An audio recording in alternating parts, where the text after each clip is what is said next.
राजस्थान में मची सियासी हलचल के बीच कांग्रेस में सचिन पायलट और अशोक गहलोत के रास्ते अब अलग होते दिख रहे हैं, लेकिन दोनों के बीच पैदा हुई इस दरार का एक अपना इतिहास है जो लंबे वक्त से चलता आ रहा है।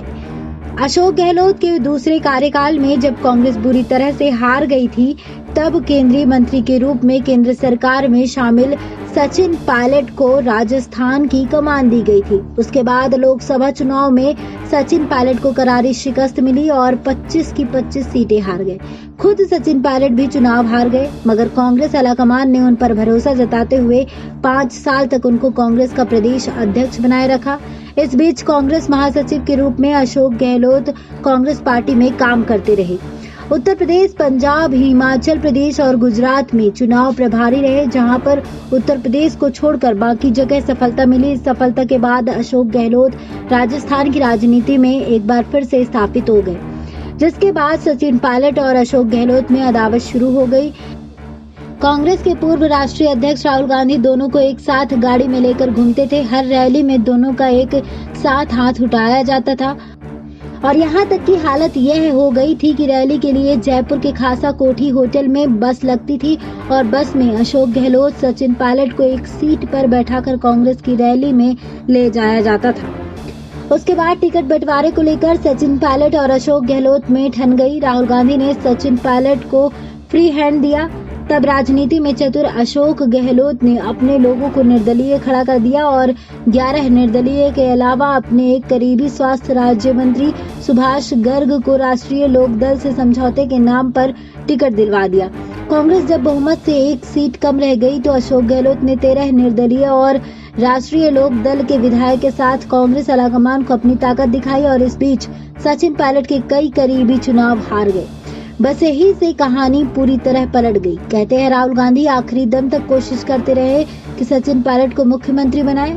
इसके लिए उन्होंने कई बार विधायकों से राय शुमारी की, मगर 35 साल से राजस्थान की राजनीति में सक्रिय अशोक गहलोत विधायकों के समर्थन के मामले में सचिन पायलट पर भारी पड़ गए और सचिन पायलट को उप मुख्यमंत्री के पद पर रहकर संतोष करना पड़ा।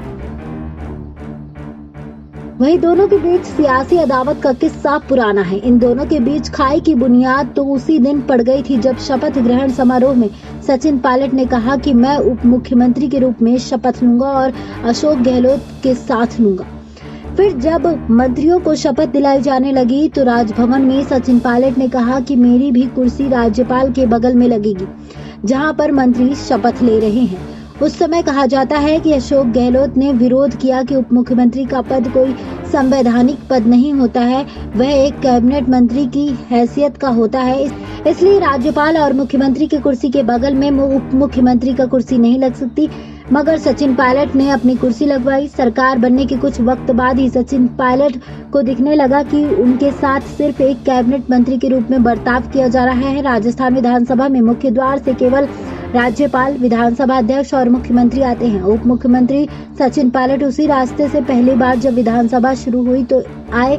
एक दिन तो वह गए, मगर दूसरे दिन जैसे ही आए विधानसभा के मास्टर ने उन्हें रोक लिया और कहा कि आप विधायकों और मंत्रियों के रास्ते से आइए।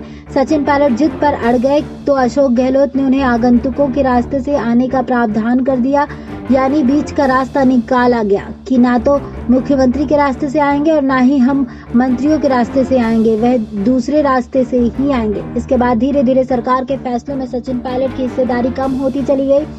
धीरे धीरे पायलट के करीबी जो मंत्री थे वह अशोक गहलोत के करीबी होते चले गए और पायलट हाशिए पर आ गए। प्रियंका गांधी की राजनीति में एंट्री के साथ ही सचिन पायलट के लिए दुश्वारियां बढ़ गई और अशोक गहलोत 10 जनपद में मजबूत होते चले गए। इस बीच सचिन पायलट व्यक्तिगत बातचीत में अक्सर बताया करते थे कि 1 साल से ज्यादा हो गया अब राहुल गांधी उनसे बातचीत नहीं करते हैं, यानी कांग्रेस में अब उनके पास ना दिल्ली में जगह बची थी और ना ही राजस्थान में। राजस्थान में फिलहाल स्थानीय निकाय के चुनाव होने हैं, जिसमें पंचायत से लेकर शहरी चुनाव में टिकट बांटना है, मगर अशोक गहलोत चाहते थे कि सचिन पायलट को प्रदेश अध्यक्ष के पद से हटाया जाए। इसे लेकर पायलट बेहद नाराज थे। इस बीच इस साल जनवरी से ही सरकार गिराने की साजिश शुरू हो गई थी और इसमें सचिन पायलट के साथ देने के लिए बीजेपी के केंद्रीय नेता शामिल हो गए थे। सारी जानकारी स्रोत एवं सूत्रों से प्राप्त हुई है। SPN 9 न्यूज रूम से श्रुति की रिपोर्ट।